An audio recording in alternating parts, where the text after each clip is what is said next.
ढोलगंज गांव बहुत सुंदर और हरा भरा था। इस गांव में रामू अपनी पत्नी और बेटी के साथ खुशहाल जीवन जी रहा था। रामू के पास अपनी छोटी सी जमीन थी, जिस पर वह सब्जियों की खेती करता था और उसी से उसके घर का गुजारा चलता था। ताजी ताजी सब्जी ले लो, ताजी ताजी सब्जी ले लो, हरी भरी ताजी ताजी सब्जी ले लो। बेटा, बहुत दिनों से कुछ खाया नहीं है, थोड़ा सा कुछ दे दो। मां जी लो, ये ताजी ताजी सब्जी ले जाओ और घर पर जाकर पकाओ। रामू मुफ्त में ही उस बुढ़िया को सब्जी दे देता है। रामू के नेक बर्ताव की वजह से उसकी सारी सब्जियां जल्दी बिक जाया करती थी और उसे अच्छे खासे पैसे भी मिल जाया करते थे। सुमित्रा, ओ सुमित्रा कहाँ हो? हाँ जी, क्या हुआ? आज तो जल्दी आ गए। आज सारी सब्जियां बिक गई, इसीलिए जल्दी लौट आया हूँ। ये ले, पैसे अपने पास रख ले। मैं तो भगवान का धन्यवाद करती नहीं थकती कि उसकी कृपा हमारे ऊपर बनी हुई है। रामू का सब्जी का धंधा भी अच्छा चल रहा था, लेकिन अचानक गर्मी का कहर बरस पड़ा, जिससे पानी का अकाल पड़ गया। पूरे गांव में भीषण गर्मी थी और कुएं सूखते जा रहे थे।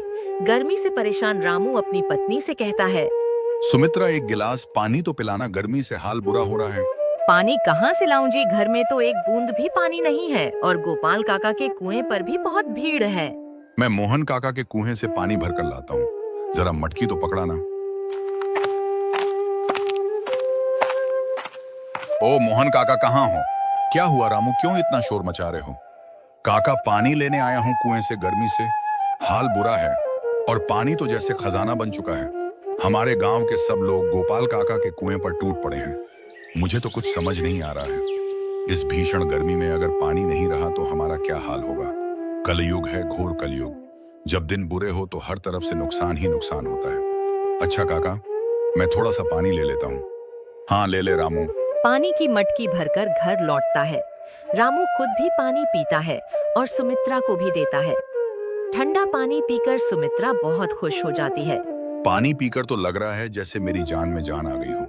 गर्मी इतनी ज्यादा है कि एक पल भी रहा नहीं जा रहा है। हाँ, ऐसा लग रहा है जैसे नर्क में रह रहे हैं। इस साल इतनी गर्मी रही तो न जाने पानी का क्या होगा। हम पानी कहाँ से लाएंगे? सुमित्रा की चिंता गलत नहीं थी। भीषण गर्मी के कारण गांव की नदी और कुएं सूखते जा रहे थे।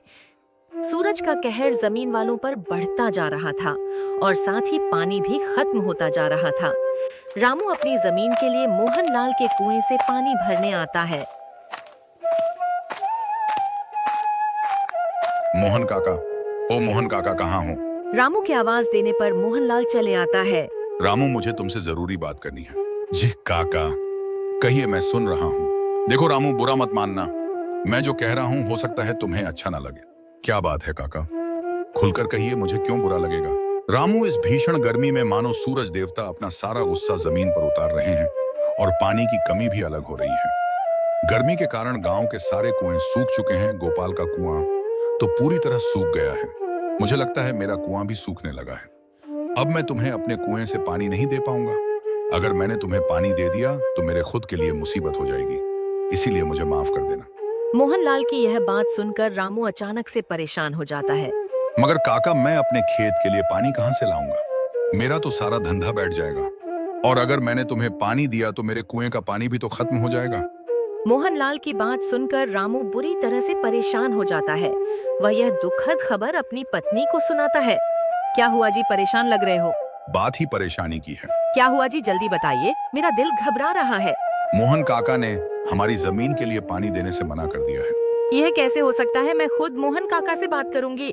नहीं, मोहन काका से बात करने का कोई फायदा नहीं। मुझे एक बार बात करने दीजिए, हो सकता है काका मेरी बात मान ले। सुमित्रा मोहनलाल से बात करने उनके घर चली आती है। प्रणाम काका। प्रणाम, कैसी हो बिटिया? मैं ठीक हूँ काका, मुझे आपसे एक जरूरी बात करनी है। हाँ हाँ, कहो बिटिया, मैं सुन रहा हूँ।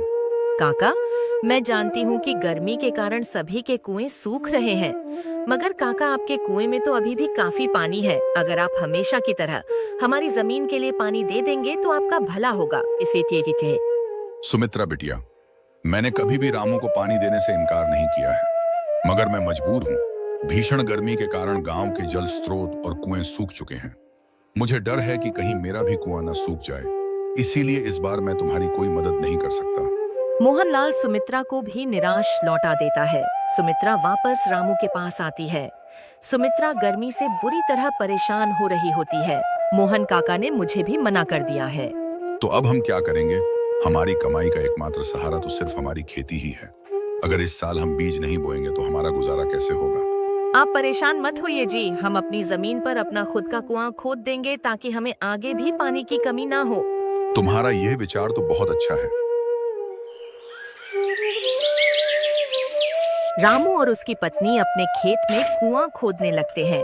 तेज धूप और गर्मी के कारण दोनों पसीने से तरबतर हो जाते हैं और दोनों की हालत बहुत खराब हो जाती है। सूरज देवता थोड़ी दया करो, इस गर्मी से तो लग रहा है कि अभी पिघल जाएंगे और यह प्यास है कि खत्म ही नहीं हो रही है। ऊपर से थकान ऐसी हो रही है जैसे मीलों पैदल चल के आए हो। ये कैसी परीक्षा है भगवान? सुनिए जी, ऐसे परेशान मत होइए। अगर हम हार मान लेंगे तो इस मुश्किल को कैसे हल करेंगे? हिम्मत और सब्र से सुमित्रा और रामू अपने खेत में एक कुआं खोद लेते हैं, मगर कुआं बनाने के बावजूद भी पानी का नामो निशान दूर दूर तक नहीं था। पूरे ढोलागंज में पानी का अकाल पड़ा हुआ था। गांव के सभी कुएं पूरी तरह से सूख चुके थे। कुआं तो बना लिया है, मगर पानी कहाँ से लाएंगे? सब्र रखो जी, कुछ ना कुछ हो ही जाएगा। गर्मी से बहुत प्यास लगी है, एक गिलास पानी तो ले आओ। सुमित्रा रामू के लिए पानी लाने जाती है, मगर मटके में भी सिर्फ एक गिलास पानी बचा होता है। सुमित्रा जैसे तैसे गिलास भरकर रामू के लिए लाती है। सुनिए जी, बस इतना ही पानी बचा है। लाओ जल्दी से, मुझे तो बहुत प्यास लगी है। रामू अभी पानी पीने ही वाला था कि दरवाजे पर एक फकीर की आवाज आती है। पानी पिला दो बेटा, बहुत प्यास लगी है। रामू को खेत से आने के बाद बहुत ज्यादा प्यास लगी थी, मगर रामू ने खुद पानी पीने के बजाय वह पानी उस फकीर को दे दिया। ये लो बाबा, पानी पी लो। फकीर पानी पी लेता है और खुश होकर कहता है, भगवान तुम्हारा भला करे, तुम्हारा सारा जीवन सुख में बीते। उस फकीर का आशीर्वाद पाकर सुमित्रा और रामू दोनों ही खुश हो जाते हैं। कुछ दिनों बाद एक सैनिक रामू को बुलाने आता है।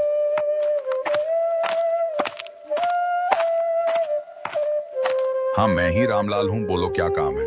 तुम्हें देवनगर के महाराज ने अपने दरबार में बुलाया है। देवनगर के महाराज देवानंद ने उस आदमी की बात सुनकर रामू परेशान हो जाता है। तभी वह चिंता में डूबा हुआ महाराज देवानंद के दरबार चला आता है।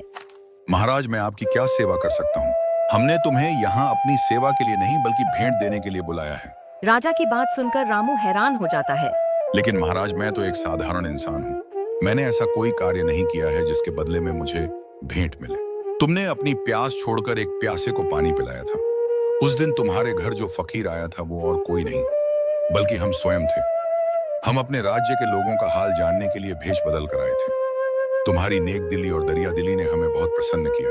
महाराज देवानंद रामू को भेंट में एक कुआं देते हैं जो पानी से लबालब भरा हुआ था, और साथ ही 2 बैल भी देते हैं जो उसकी जमीन पर काम आने वाले थे। रामू यह भेंट पाकर बहुत खुश हो जाता है।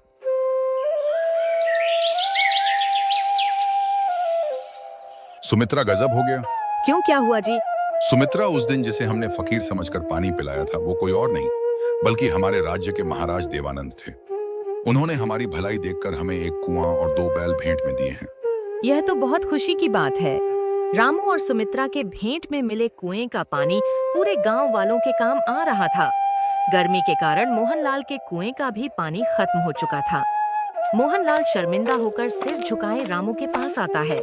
मुझे माफ कर दो रामू, मैंने तुम्हारी जमीन से पानी छीनकर तुम्हारे साथ गलत किया, लेकिन भगवान ने तुम्हारा बदला मुझसे ले लिया है। मेरे कुएं का पानी भी खत्म हो चुका है। क्या मैं तुम्हारे कुएं से पानी ले सकता हूँ? अरे काका, इसमें पूछने वाली क्या बात है? जितना पानी चाहिए आप मेरे कुएं से ले सकते हैं। इतने सालों से तो आपने ही मेरा साथ दिया है। मोहनलाल रामू की इस बात से खुश हो जाता है और अपने घर पानी लेकर चला जाता है। कुछ ही दिनों बाद ढोलागंज में जोरदार बारिश होती है, जिससे रामू का खोदा हुआ दूसरा कुआं भी भर जाता है और गर्मी का कहर भी समाप्त हो जाता है। अब रामू के पास 2 कुएं थे जिनसे वह पूरे गांव वालों की मदद करता था।